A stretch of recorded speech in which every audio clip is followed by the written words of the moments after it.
ಆಗ್ತಿದ್ದಂಗೆ ಅವ್ರನ್ನ ಬೇರೆಯವ್ರು ಈ ತರ ವಶ ಮಾಡ್ಕೊಳ್ಳೋದು ಆ ತರ ಎಲ್ಲ ಮಾಡ್ತಾ ಇದ್ವಿ ಸರ್ ನಮ್ಮ ವೈಫ್ ಮೇಲೆ ಪ್ರಯೋಗ. ಅಂದ್ರೆ ಈಗ ಮದುವೆ ಆಗೈತೆ ನಿಮ್ಗೆ? ಹಾ ಇವಾಗೆಲ್ಲ ಸರಿ ಹೋಗಿದೆ ಸರ್, ಆರಾಮಾಗಿದ್ದೀವಿ ಸರ್, ಏನ್ ತೊಂದ್ರೆ ಇಲ್ಲ. ಇವಾಗ ಮನೇಲಿ ಒಪ್ತಾ ಇರ್ಲಿಲ್ಲ ಸರ್, ಇವಾಗ ಇಷ್ಟ ದಿನ ಇವಾಗ ಒಪ್ಕೊಂಡವ್ರೆ ಸರ್. ಇವಾಗ ವಾರದಲ್ಲಿ ಒಂದ್ಸಲಿ ಆದ್ರೂ ಅವ್ರಿಗೆ ಏನಾದ್ರು ಆಕ್ಸಿಡೆಂಟ್ ಆಗೋದು ಆತರ ಆಗೋದು ಸರ್. ಗುರುಜಿ ಇರ್ಲಿಲ್ಲ ಅಂದ್ರೆ ಇಷ್ಟೊತ್ತಿಗೆ ಅವ್ರನ್ನ ಕಳ್ಕೊಂಡ್ಬಿಟ್ಟಿರ್ತಿದ್ದೆ ಸರ್ ನಾನು. ನಿಮ್ಗೇನು ತೊಂದರೆ ಆಗಿರಲಿಲ್ಲ?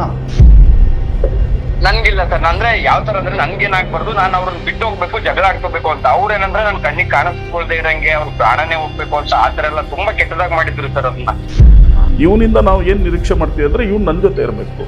ತಾಯಿ ಕೇಳೋದು ಆ ಹುಡುಗಿಗೆ ಏನಾದ್ರೂ ಹೆಚ್ಚು ಕಮ್ಮಿ ಆಗ್ಲಿ, ಯಾವ ತರ ಆದ್ರೂ ಒಂದು ಆಕ್ಸಿಡೆಂಟು ಏನೋ ಒಂದು ಸಮಸ್ಯೆ ಆಗ್ಲಿ, ಈ ಹುಡುಗನಿಂದ ಕಣ್ಣಿಗೆ ಕಾಣಿಸ್ದೆ ಹೋಗ್ಬೇಕು.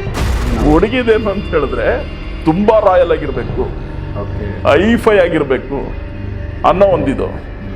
ದಿನ ನನ್ನ ಗಂಡ ನನಗೆ ನಾನು ಕೇಳ್ದಂಗೆಲ್ಲ ದುಡ್ಡು ಕೊಡ್ಬೇಕು.